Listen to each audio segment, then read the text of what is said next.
Jessica Keane est une jeune adolescente américaine de 15 ans. En 1991, elle va tomber amoureuse d'un garçon plus âgé qu'elle et sa vie va dégringoler. Elle ira dans un foyer pour jeunes mais malheureusement, elle n'en reviendra jamais car quelques jours après son adhésion, elle sera retrouvée inanimée dans un cimetière. Pour tout savoir sur la triste et mystérieuse histoire de Jessica Keane, lançons-nous maintenant dans la vidéo.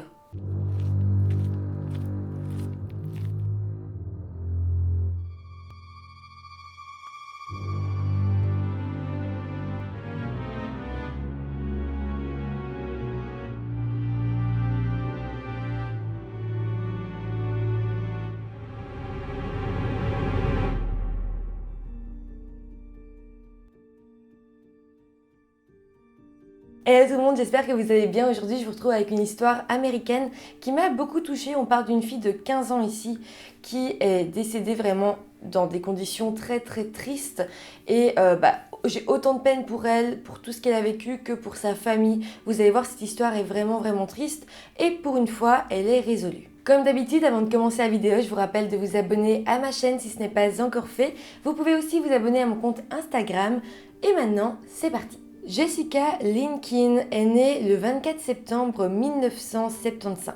En 1991, c'est une jeune fille de 15 ans vivant aux États-Unis et plus précisément dans l'Ohio, dans la ville de Columbus, dans le quartier Wayneland Park. Elle y vit avec ses parents, Rebecca et James Keane. Mais aussi, j'ai pu constater qu'elle avait deux demi-frères et sœurs, Jamie Keane et J.R. Keane. Elle a étudié au lycée Westland High School et a toujours été une élève modèle. À l'époque, elle a toujours fait la fierté de ses parents. Plus tard, elle voulait devenir zoologiste et c'est dû au fait qu'elle aimait énormément les animaux. En plus de ses grandes ambitions et de ses bonnes notes à l'école, Jessica excellait en tant que pom-pom girl. Pendant l'année 1991, donc lorsqu'elle avait 15 ans, Jessica va vivre un événement assez marquant dans l'adolescence de chaque personne. Elle va tomber folle amoureuse d'un garçon pour la première fois. Le garçon en question s'appelle Sean Thompson et il avait 18 ans, donc 3 ans de plus que Jessica.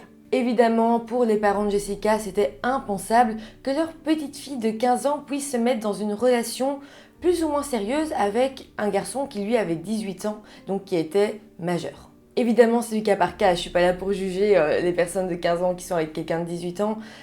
Ça se peut qu'on soit très mature à 15 ans, moins mature à 18 ans, ça peut aller. Mais dans ce cas-ci, c'était un petit peu différent parce que Jessica, c'était quand même encore une petite fille. Disons qu'elle n'avait jamais eu de petits copains, lui avait eu plusieurs petites copines. Voilà, il y avait quand même une différence aussi dans les attentes. Mais bon, Jessica ne va pas vraiment écouter ses parents et va commencer à voir Sean de plus en plus souvent. Et à partir de là, la vie de Jessica va commencer à sombrer dans le chaos. Ses parents vont tout de suite remarquer que ses notes à l'école baissaient énormément. En quelques semaines, elle a d'ailleurs fini par quitter l'école de pom-pom girl dans le but de passer plus de temps avec Sean. Les parents de Jessica s'inquiétaient de plus en plus et ils se disaient même que vu comment la moyenne scolaire de leur fille dégringolait, il était possible qu'elle ne soit prise dans aucune des universités. Ses parents ont alors pris une grande décision et ils ont demandé conseil à des personnes s'occupant d'un foyer pour jeunes. Suite à cet appel, ils avaient réservé une place pour Jessica dans la Huckleberry House, une maison qui hébergeait des jeunes en difficulté et qui leur offrait des séances de thérapie dans le but de les remettre sur le droit chemin. Jessica a alors fini par entrer dans la maison et son séjour devait durer du 4 au 16 mars 1991. Mais dans les faits, son séjour s'est terminé le 15 mars 1991, donc la veille du départ prévu. Et c'est parce que les choses ont commencé à virer un petit peu au chaos. Le 15 mars, Jessica a appelé Sean au téléphone. Elle était heureuse de pouvoir lui parler après quelques temps sans se voir ni se téléphoner. Mais le problème, c'est qu'elle n'a pas vraiment reçu l'accueil qu'elle attendait. Au téléphone, Sean semblait n'en avoir pas grand-chose à faire d'elle. Et elle s'attendait à ce qu'il soit heureux de lui parler, à ce qu'il demande comment ça va. Mais non, il était là, ah tu m'appelles, ok. Elle a vraiment eu le cœur brisé à ce moment-là. Jessica et Sean ont donc fini par se disputer au point que les deux ont rompu. Le personnel de la maison d'accueil a assisté à cet appel et ils ont tous dit que Jessica semblait être tellement triste, elle avait totalement le cœur brisé. Après ça, Jessica a décidé de partir de la maison d'accueil Je pensais que c'était interdit de partir comme ça et d'aller autre part dans la ville, mais non, elle pouvait partir de la maison d'accueil tant qu'elle revenait le soir. Donc c'est comme ça qu'elle a décidé de prendre un petit sac et de partir en ville pour s'aérer. Et elle a dit à ses amis qu'elle partait au centre commercial. En tout cas, comme vous pouvez l'imaginer, Jessica ne s'est pas rendue au centre commercial comme elle l'avait dit. Elle s'est alors dirigée vers l'abri de bus le plus proche et des témoins l'ont d'ailleurs vue à cet endroit vers 18h, mais après ça, elle s'est volatilisée. Et d'ailleurs, plus personne ne la reverra vivante par la suite. La soirée va passer et personne ne va vraiment sembler s'inquiéter, tout le monde la pense au centre commercial. Donc voilà, les heures vont passer sans que personne ne s'inquiète. Mais bon, là le soir va passer, la nuit va arriver, et évidemment les responsables de la maison d'accueil vont maintenant commencer à s'inquiéter. Ils appelleront alors les parents de Jessica qui diront ne pas l'avoir vue non plus. Et c'est comme ça que le soir même de sa disparition, Jessica sera reportée à la police comme disparue. Comme elle était mineure, les enquêteurs n'ont pas perdu de temps et la recherche a commencé. La recherche va durer 2 jours et le 17 mars, son corps va être retrouvé au cimetière de la chapelle Foster, à environ 32 km du centre pour adolescents où vivait Jessica. Quand elle a été retrouvée, elle était nue à l'exception d'un soutien-gorge et d'une chaussette et elle avait un ruban adhésif autour des mains et de la bouche. On notera qu'elle avait toujours sa bague et sa montre, par contre le collier qu'elle portait toujours n'était plus là. C'était un collier où dessus il était marqué Taken, donc prise, et c'est assez dingue qu'il ait disparu parce que ça veut tout dire. Quand elle a été retrouvée, on constatera assez rapidement qu'elle avait été battue assez violemment et agressée sexuellement. Lorsque son corps sera ramené au médecin légiste, il déterminera alors que la cause de la mort était due à un coup à la tête provenant d'une pierre tombale retrouvée à proximité. On saura aussi déterminer que l'agression sexuelle avait eu lieu 2 à 4 heures avant la mort, ce qui laisse penser que Jessica avait été séquestrée quelques heures avant qu'elle décède. Un agent spécial va venir enquêter sur l'affaire et grâce à tous les indices retrouvés, grâce à son expérience dans le domaine et à la suite de la logique des choses, il va pouvoir déterminer un scénario précis de ce qui aurait pu se passer. Selon lui, Jessica aurait été enlevée lorsqu'elle attendait le bus le 15 mars à 18h. Un homme l'aurait forcée à rentrer dans sa voiture et l'aurait retenue captive à l'intérieur pendant de longues heures. Pendant ce temps-là, il l'aurait déshabillée et agressée sexuellement. En pleine nuit, on peut se dire que l'homme aurait redémarré la voiture pour aller à un autre endroit. Et arrivée à hauteur du cimetière où elle a été retrouvée, Jessica aurait sans doute réussi à fuir de la voiture et une course-poursuite aurait alors commencé. Pendant cette course-poursuite, Jessica devait être nue et ne portait que ses chaussettes et un soutien-gorge. Jessica aurait alors couru à travers les champs de campagne et serait arrivée jusqu'au cimetière où elle aurait essayé de se cacher derrière une des pierres tombales. On en est d'ailleurs assez sûr car on a pu retrouver une de ses 2 chaussettes ainsi que la trace de son genou dans le sol justement derrière l'une des pierres. Il faut savoir qu'on est en pleine nuit, il fait noir dehors et donc la visibilité est difficile, surtout que l'endroit est très mal éclairé. Après avoir fait sa pause derrière une des pierres tombales, Jessica aurait alors décidé de courir jusqu'à la ferme voisine afin de chercher de l'aide. Mais voilà, à cause du peu de visibilité, Jessica a semblé s'être pris un poteau en plein visage, ce qui l'aurait sonné et elle serait tombée au sol. C'est donc comme ça que son agresseur aurait pu la rattraper et qu'il aurait fini par la battre et puis la tuer avec une pierre tombale.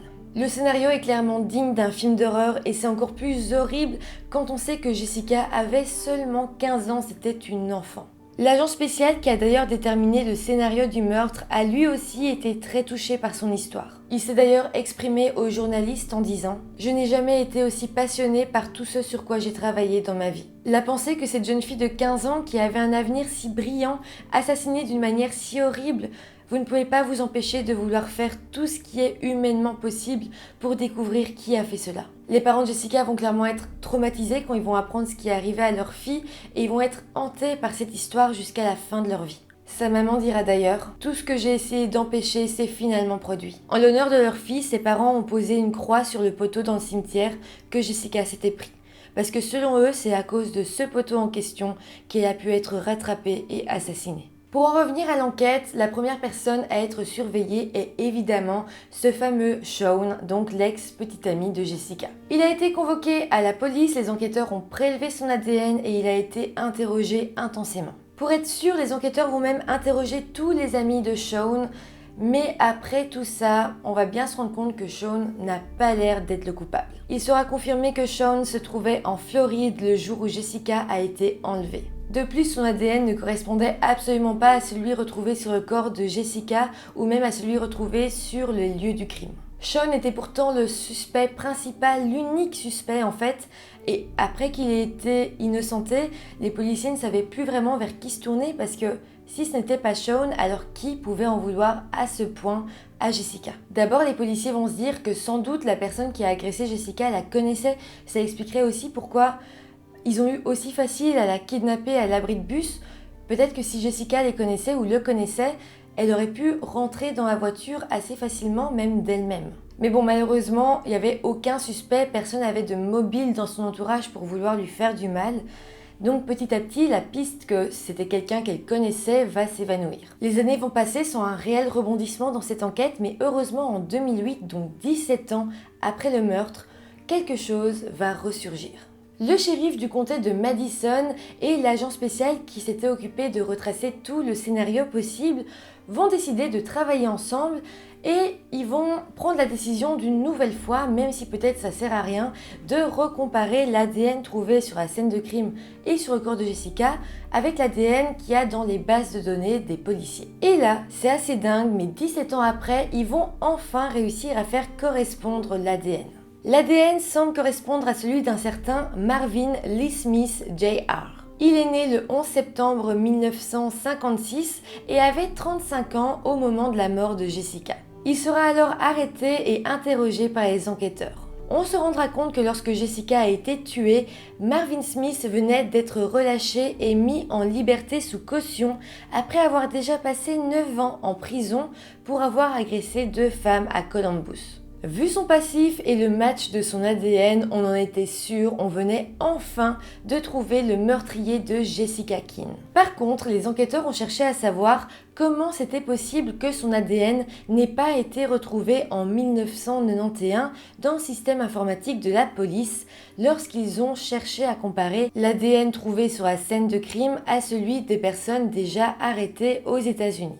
Eh bien, on va apprendre que Marvin Smith, bien qu'il ait été arrêté au début des années 80 pour 2 agressions sexuelles, la police à l'époque n'avait pas trouvé ça bon de répertorier son ADN. Ce fut seulement en 2000 que les enquêteurs se sont dit « c'est vrai, ça peut être intéressant de mettre son ADN dans la base de données ». On peut donc se dire que si le shérif et l'enquêteur spécial n'avaient pas recomparé l'ADN en 2008, peut-être que jamais ils auraient retrouvé l'assassin de Jessica Keene. Le procès à l'encontre de Marvin Smith s'ouvrira en 2009 et à son procès, Marvin expliquera avoir enlevé Jessica lorsqu'elle attendait à son abri de bus. Il l'aurait repéré totalement au hasard, ce n'était pas du tout prémédité et il l'aurait fait monter dans sa voiture. Il confirmera alors tout le scénario que l'enquêteur spécial avait imaginé et il décrira toute la course-poursuite ou plutôt la chasse. Il expliquera même qu'il a bel et bien tué Jessica avec une pierre tombale et que le coup sur sa tête était si fort que la pierre se serait même fendue en deux. À la fin du procès, Marvin Smith a plaidé coupable du meurtre au premier degré et grâce à ça, il a pu éviter la peine de mort et être à la place condamné à 30 ans de prison. Il a été enfermé au Lebanon Correctional Institution qui se situe dans l'Ohio. Et donc il devrait y rester jusqu'en 2038, mais je pense qu'après ça, il sera plus vraiment de ce monde. Si vous êtes intéressé par cette histoire, il y a un épisode de Unsolved Mysteries qui a été dédié. Il est en anglais, mais vraiment il est super intéressant et je le mettrai dans mes sources si vous avez envie d'aller y jeter un œil. En tout cas, c'est comme ça que se termine cette histoire. J'espère que ça vous aura intéressé. J'espère aussi qu'elle vous aura touché autant que moi. Et donc, si c'est le cas, n'hésitez pas à mettre un petit pouce en l'air, ça fait toujours plaisir. À vous abonner à ma chaîne YouTube. Et moi, je vous retrouve très bientôt pour une nouvelle vidéo. Bye!